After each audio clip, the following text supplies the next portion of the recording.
Kasi yung mga kababayan, ewan ko, eto talagang si Troll Castro. Dapat dito, Troll Castro na lang ang ilagay dyan eh. Hinire talaga para maging troll lang ng mga Duterte, no? Walang ginawa ko hindi mag-troll sa Duterte. Bigyan mo ng dahilan ang taong bayan na mahalin ng presidente.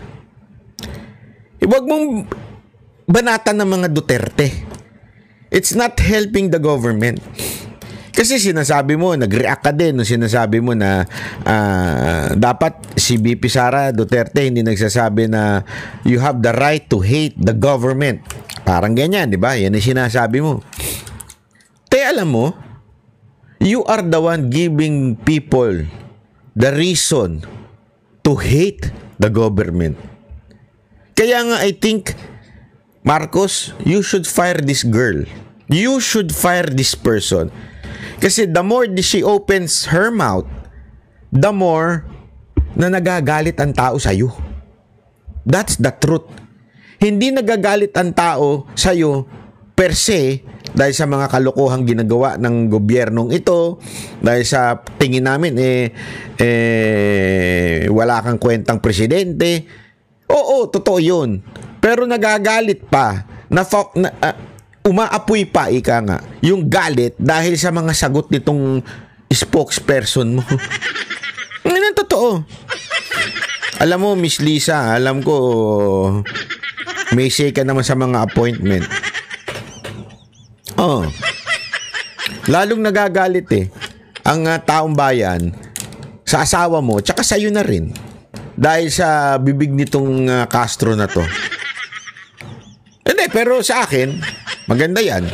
Kasi meron akong topic. Kasi si Claire Castro, madaling topic yan, madaling i-debunk yan. Yung mga sinasabi niya, ewan ko, parang hindi argumento ng isang abogado. Parang, eto yung, feeling ko lang naman parang yung sinasabi niya, argumento ng mga grade 5 yung mga ganun. Yung mga pikon, kontakin mo sabihin ni VP Sara Duterte, dumadaos-dos ang Pilipinas. Nagbigay siya ng mga halimbawa yung PhilHealth, yung budget, yung kahirapan, yung pagtaas ng presyo. Yan ang nangyayari sa bayan Tapos mantakin mo, biglang ang ihirit kung ikaw, baka lalong bumagsak kung ikaw. Anong klaseng ewan ko ba, anong klaseng abogado yung ganyan magsalita? Hindi, baka ikaw. Hindi dinibangk baka ikaw. Pag ikaw ang namuno, walang mangyayari sa Pilipinas. Ay, abogado ewan ko sa'yo, Day. Ano nangyayari sa'yo, Day? Anyway, may isa pang issue ngayon. Yung issue naman ng OFW na yung patungkol sa zero remittance starting March 28 and I think to April 4. I think 1 week yun Yun yung idea. Actually, ito'y idea lang naman doon sa Croatia ba yun? Something like that, yung mga maisog doon. But eventually, parang lahat ng OFW, they are united na gawin ito. Oo. Ako nagulat ako kasi the idea, it did not came from sa aming mga vloggers Walang-wala. Sa tingin ko kaming Banateros, I can say na hindi sa amin nanggaling yung idea na yan. Kasi hindi namin pwedeng hindi namin pwedeng i-advocate yan kasi hindi naman kami OFW, yung kapal naman ng mukha namin. Huwag tayo magpadala. Hindi naman kami maapektuhan, di ba? Nagigets nyo kasi wala naman kaming kamag-anak na papadala kasi magkakasama naman kami ng kamag-anak dito sa Pilipinas. So wala kaming dahilan para i-advocate siya. Ang kapal naman ng mukha namin. Kasi hindi pwedeng i-advocate siya ng mga taga-Pilipinas. 'Di ba? Kasi unang sagot yan, anong K mo sabihin yan? So hindi namin sasabihin yan. Pero ang nangyari diyan, halos lahat ng OFW nakikita ko nagpo-post kasi syempre nagpupunta rin po tayo sa Japan, Hong Kong, sa US din. Nakikita natin at may mga kaibigan din ako sa Europa, sa UK na mga OFW na dating nag-Marcos, gayon Bumalik na kay Duterte. Dati minumura pa ako. Galit na galit kay Banat Bay.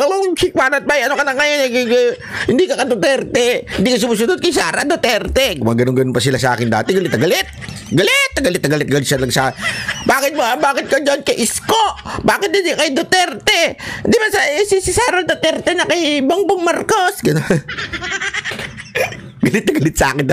Kahit yung mga kaibigan ko na mga OFW. Hindi kasi ang dami ko naging kaibigan na OFW. Hello po sa inyo lahat. Kilala nyo kung sino kayo. Pinuntahan pa namin kayo. Nung panahon ni Pangulong Duterte, magkakasama tayo. Tapos noong 2022, inaway nyo ko. Sinabi nyo, ba't di ka di ba? Ngayon, todo-todo na naman kayo. Pa-disco-disco na naman kayo, ha? Na bumalik na kay Duterte. Ang kukulit nyo kasi ayaw makinig. Minsan kasi makikinig kayo sa amin, ha? Kasi kami hindi naman sa nanggaano. Pero kasi kami, may mga inside info naman po kami. Di ba? Paulit-ulit naman namin sinasabi yan. Kami po ay masunurin. Kami po ay pag sinabi namin, may pinanggagalingan. Hindi lang namin syempre, we cannot, tawag dito, hindi kasi namin ugali. Ako, particular ako, hindi ko ugali ng mag-name drop. Nakakasabi ni ganito, hindi ko ugali yung maganon. Okay? Pero pag sinabi na namin na ito kasi, idagdag natin. Kasi meron kaming, basbas. Yan. Ganun na lang. Hanggang ganun na lang po ang pwede ko sabihin. So, next time, maniwala na po, ha? Okay. Pero, gayon pa man, dahil nga marami po tayong kilalang OFW, kaya marami tayong nakikitang post. At sinasabi nila, zero remittance sa March 28, starting ng birthday ni Pangulong Duterte for 1 week. Nakikita ko. Actually, nagsimula lang yan 3 days. Tapos, naging eventually 1 week na. And marami nagjo-join. Marami nagsasabi, oo, gagawin. As a matter of fact, tinanong ko pa nga yan sa Facebook ko. Kasi, baka mamaya, yung mga leaders lang ang nagsasabi. Diba? Yung mga leaders lang.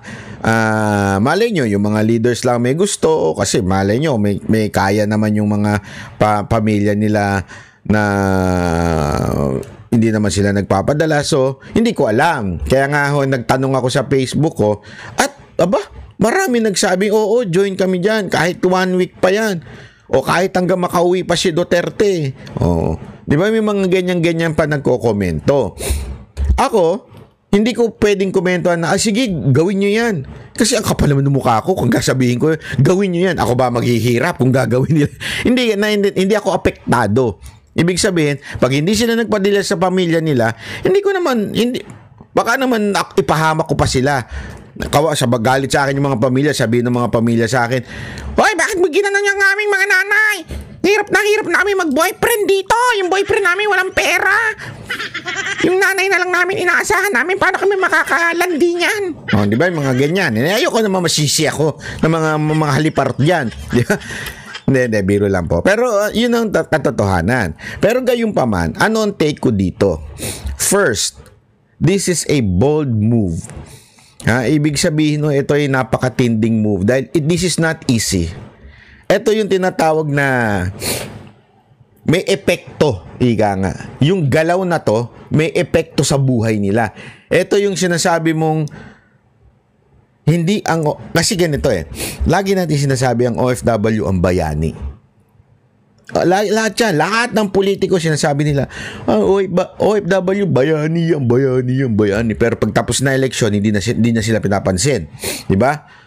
Pero alam nyo, ito yung isang bagay na they are living doon sa kanilang tunay na panawagan, which is bayani. Bakit? Hindi ho madali. Hindi ho madali ang hindi ka magpadala ng pera sa iyong mahal sa buhay. Lalo na pag may pangangailangan at ang mahal-mahal pa ng bilihin sa Pilipinas. Sabi nga nung isang nakita ko, baka mas mauna pang maging 20 pesos ang shabu kesa sa bigas. Hindi totoo. Sino ba yun? Basta may nakita ako gano'n ano ibig ko lang sabihin? This is really a sacrifice sa OFW. Kaya hanga ako sa mga gagawa niyan. Hanga ako. I'm not going to encourage them to do it Because ang kapal ng mukha ko kung sasabihin ko sa inyong gawin nyo yan. Ang kapal ng mukha ko kasi hindi man ako apektado. Pero yun sa mga gagawa, hanga ako sa inyo. Antindi ng pagmamahal nyo sa bayan natin. Antindi ng sakripisyo yan eh. Ang lupit nyo, kaya tama talaga yung sinasabi nilang kayo ang bayani. Kasi alam nyo, kami, yung mga nasa Pilipinas, kahit yung kami mga vlogger, hanggang, ganito. Although we receive persecution from our government, pero gayon pa man, kayo, ang saya nyo na eh. Alam ko yan. Ang dami kong kaibigan, lalo na sa Japan po. Dami kong kaibigan sa Japan na ang sarap na ng buhay nila eh. Oo, mahirap, nagtatrabaho, pero at least, nakikita mo yung pinagtatrabahuhan mo. Kasi, sa Pilipinas, kayod ka ng kayod, pero parang yung pera mo, yung sahod mo, dadaan sa'yo. Tapos ayan na, lahat ng bill, lipat na, wala na matitira sa'yo. Kulang pa nga minsan, nangungutang ka pa nga eh, di ba? Shout out para sa may mga utang sa akin, ina nyo. Di ba? Totoo, ganun, di ba? Sa ibang bansa ho, magpaka-hard worker ka lang, magpaka-hardworking ka lang, magpaka-sipag ka lang, ika nga, mabubuhay ka na maayos. Komportableng buhay. Dito, kahit anong sipag mo, para kang kumakayod ng isang kahig, isang tuka. That's the truth sa Pilipinas. Sa ibang bansa, ayos na buhay nyo eh. Ayos na buhay nyo, maligaya na kayo, may healthcare na kayo, yung gobyerno nyo, maayos ang trato sa inyo, safety ninyo, maayos kayo, pero napili nyong magsakripisyo sa pamamagitan ng hindi pagpapadala. Tapos, para lang sa ating bayan. It's an effort. Kaya ako, palakpakan natin. Hanga ako sa inyo. Sa mga nag-isip niyan, hanga ako sa inyo. I admire your attitude or for your love sa ating country. Hanga ako sa inyo. Pero hindi ko alam kung kailan nyo gagawin yan. Ha? Hindi talaga ako. Hindi ako parte ng nakikita ko lang yan. Pero gayon pa man, mag-iingat kayo. Ha? Bakit? Binabantaan kayo ng gobyerno. Ang kapal din ng lintik na gobyerno to, no? Feeling nila, hawak nila ang OFW, no? Feeling nyo talaga, no? Kayo mga nasa gobyerno, may utang na loob sa inyong taong ba? Yan ang nakakapagtaka eh. Feeling talaga nitong mga ulol na ito, na may utang na loob tayo sa kanila. Yan ang hindi ko maintindihan talaga, ha? Panoorin natin to. Ang ginawang paalala ni Presidential Chief Legal Counsel Juan Ponce Enrile, hinggil to sa ilulunsad umanong Zero Remittance Week ng mga OFWs bilang protesta sa pagsuko ng bansa kay dating Pangulong Duterte sa ICC. Una nang umapila si Enrile na pag-aralan munang mabuti ang gagawing hakbang ng mga overseas Filipino workers. Eden Santos sa balita.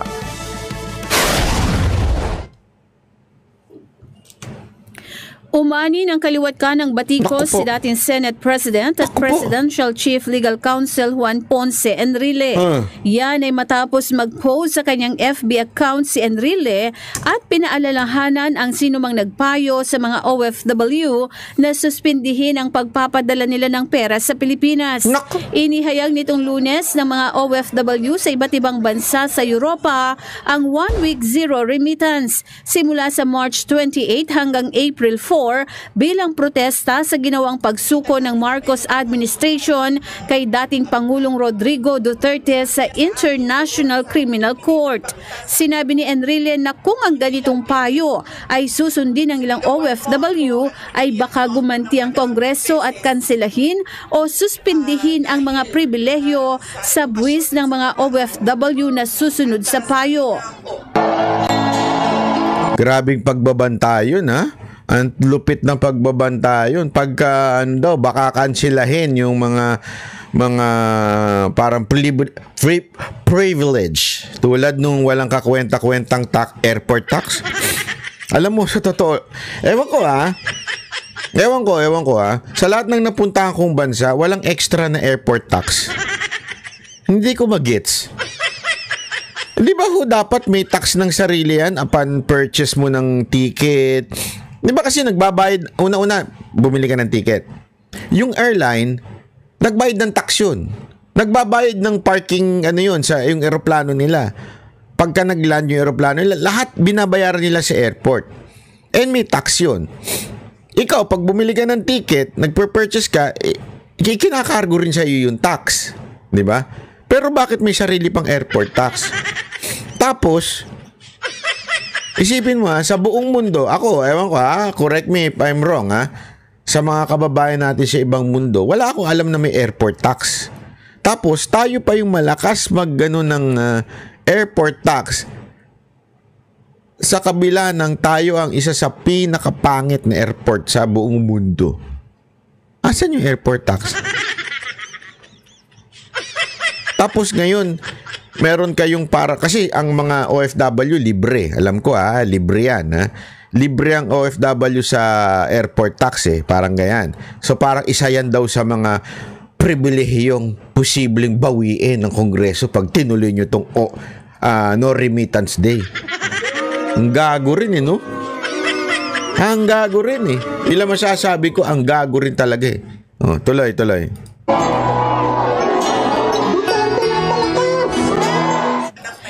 Halimbawa nito ang income tax ng mga OFW na libre. Hindi rin sila nagbabayad ng travel taxes, airport fees, exempted din ang mga OFW mula sa mga documentary stamp tax, sa kanilang mga remittance at sa pag-file ng income tax returns. Bukod dito, kailangan din nilang magkaroon ng mga passport para makapagtrabaho bilang OFW. Pati ba yung passport pinambablackmail na? Gawin niyo yan, kakalsinahin namin yung passport. Putang ina niyan, sorry nakakagigil. Hindi, walang biro, nakakagigil. Pati yung passport, may plano kayo na parang, hindi, whether this is true or not. I mean, sinabi talaga ito ni Enrile. Pero whether this is true, nagagawin ba nila o hindi nila gagawin, sa akin, parang, ganito kayo kababaw? Kayong nasa gobyerno? Ganito kayo, kasi sa akin, ito lang dapat kayo mga nasa gobyerno, ang asal ninyo bilang ama ng bayan na to. You are the one na binigyan ng mandato ng bawat Pilipino na na pangalagaan ang kapakanan ng bawat citizen nito, itong bansang to. Sa madaling salita, para kayong tatay, dapat. Pag ang anak mo may galit sa'yo, nagre-rebelde sa'yo, hindi yung, ganon, sige, mula ngayon, hindi ka nakakain, kasi privilege mo yung pagkain mula ngayon, wala ka ng kama, bakit? Akong bumili niyan. Diyon ko sa sahig, matulog. Ano pa? Yung brief mo, tanggalin mo. Huwag ka na mag-brief hanggang kumaskas yan sa maong mo. Yan, diba? Hanggang yan, magka-UTI ka dyan, hayop ka. Kasi privilege lang yan galing sa akin. Ako nagtrabaho, ikaw wala kang ginagawa, tapos nagre-reklamo ka pa na kung ano pinagagawa sa'yo. At kung may mali kaming ginawa, reklamador ka. Di ba dapat hindi ganun? Di ba dapat paliwanagan mo? Hikayatin mo na, hindi, ginagawa naman namin lahat ito para sa inyo. Etong mga ginawa namin na hindi nyo nagustuhan kasi ganito ang dahilan yan. Kaya, alam mo yun, bilang magulang ng isang bansa, kasi ikaw ang gobyerno, ikaw ay tumatayong bilang magulang, di ba dapat ipaliwanag mo sa kanila na bakit hindi nyo dapat gawin yan? Kasi ganito mangyayari sa ating bayan. At dahil dyan, ang epekto ay ganito. At dahil dyan, maantala ang ilang mga serbisyo ng, putang ina, dapat ako na lang nang dyan nagpapaliwanag De, biro lang Ito si Castro kasi ayaw magtrabaho na maayos Hindi totoo, di ba? Dapat ganun ang approach. Hindi yung, gagawin nyo pala yan, Sige, lahat ng pribilehiyo tanggalin namin. Dintik lang walang ganti. Gago! Ganun Anong klaseng gobyerno meron tayo, mga kababayan? Na pribilehiyong ipinagkaloob sa kanila ng Kongreso sa pamagitan ng mga batas na pinagtibay ng mga mambabatas. Umapila ito sa mga OFW na pag-aralang mabuti ang payo sa kanila. Inamin naman ni Presidential Communications Office Undersecretary Claire Castro na wala silang natatanggap na impormasyon kung sino ang nag-uudyok sa mga OFW. Gayunman, nakarating na niya sa kaalaman ni Pangulong Ferdinand Marcos Jr. ang plano ng mga OFW. Nalaman na po ito, especially at nagbigay na nga rin po ng mensahe ang ating Presidential Chief Legal Counsel. Sabi ko nga po kanina ay wala pa po tayong ginagawang anumang legal na aksyon dahil alam po natin ang OFWs po ay mayroon silang sariling pag-aanalisa sa mga pangyayari. Pero dismayado ang karamihan sa mga nagkomento sa post ni Enrile dahil sa halip na solusyonan ang problema ay nagbabala ito sa posibleng ganti ng Kongreso sa ilulunsad na zero remittance.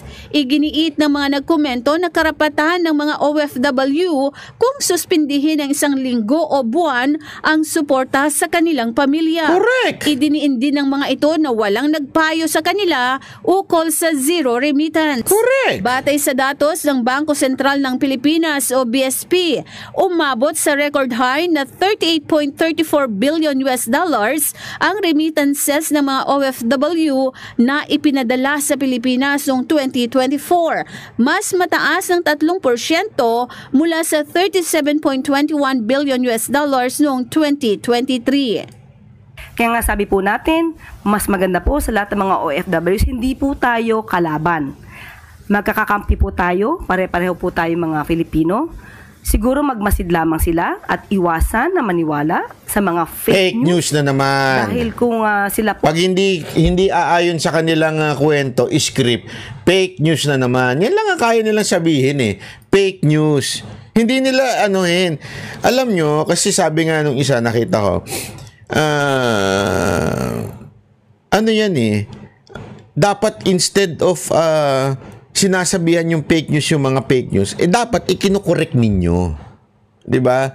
Kung ano yung naiintindihan ng mga OFW ngayon, kung sa tingin ninyo mali ang kanilang intindi, i-correct ninyo. Hindi yung tatawagin yung fake news na naman. Fake news na naman. Huwag kayo sininiwala sa fake news. Kayo ang fake news eh. Mantakin mo pabago-bago ang statement ng sekretary. Anong tawag mo doon? Sa bagay. Ikaw din, pabago-bago statement mo. Mauudyukan man mga ganitong klaseng panawagan at pagsasagawa ng mga activities laban sa gobyerno. Hindi lamang po ang gobyerno ang maapektuhan, kundi mismo ang kanilang pamilya. Eden Santos para sa Mata ng Agila. Matatag, matapang, Motodo! sorry naman. Joke lang. Anyway, ayan na nga po mga kababayan. Ako, may tatanong ako sa inyo mga OFW. Gagawin nyo po ba ito? Gagawin nyo po ba ang hindi pagbibigay ng remittance sa March 28 until 1 week? Second question, kung gagawin nyo po ba ito, ano hong dahilan? Para lang tayo nagkakaintindihan. Para lang tayo mas alam ninyo kung bakit nyo ginagawa. Kayo po ba gumagawa nito dahil nakikiuso? O dahil gusto ninyong iparamdam sa gobyerno na mali sila at kailangan kayong pakinggan? Gagawin nyo po ba ito dahil sa nakikita nyo na ang pagiging abusado ng gobyerno at hindi na kayo pinagsisilbihan? Ang pinagsisilbihan na lang ay yung mga politiko? Yan po ba ang dahilan ninyo? Kayo ang sumagot. Kasi before you do anything, it is not for me to encourage you or to discourage you. Kasi pera nyo yan. Pera nyo yan, hindi ko pera yan. Ngayon, kung gagawin nyo yan, dapat galing sa puso. Dapat alam ninyo ang dahilan kung bakit ninyo gagawin yan. Napaka-importante po niyan. Dahil sa mga mangyayari, meron talaga masasaktan. Masasaktan ang pamilya ninyo. At the same time, aaray ang gobyerno dito. Sa tingin nyo ba, panahon na para iparamdam sa kanila yung kayo ang nasasaktan sa kanilang ginagawa? Sa tingin niyo po ba, panahon na kayo po ay gumanti sa mga katarantaduhang ginagawa ng gobyerno? Kayo lang ho makakapagsabi po niyan, hindi po ako. Kayo lang mang po, hindi po ako. So, kung kayo po ay gagawa niyan, comment nyo dyan. Pangalawa, pagka-comment nyo, i-share nyo na rin tong video na ito para mas kumalat pa po. Salamat po, ako po si Banat Bay. Kami ang boses ng masa, hindi natatakot. Katotohanan lang, di kami nalulunod. Walang bahid ng sismis, lahat ay totoo. Kahit sino ka pa, pag mali ka babanatan ka. Walang pinipili kulay, wala kaming kinikilingan. Basta para sa bayan, kami lalaban. Pagdama palakpakan, pag mali banatan. Di matitinag, di matatakot, para sa bayan tuloy ang sigaw. Sa harap ng kamera, walang halong takot. Mga baluktot, lahat kayo'y tutumba. Ang hustisya at totoo, yun lang ang mahalaga. Kahit sinong harang, di kami matitinag. Walang pinipiling kulay, wala kaming kinikilingan. Basta para sa bayan, kami lalaban. Pagtama palakpakan, pag mali banatan. Di matitinag, di matatakot, para sa bayan tuloy ang sigaw. Kung nasa tama ka, ikaw ay aming kasama. Pero pag mali ka, handa ka na bang mabasag? Banateros kami, walang inuunan. Dahil bayan muna, bago ang sarili.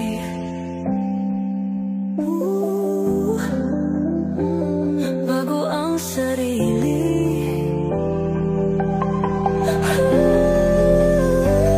Pagtama palakpakan, pag mali banatan. Banateros ang sigaw, katotohanan ang laban.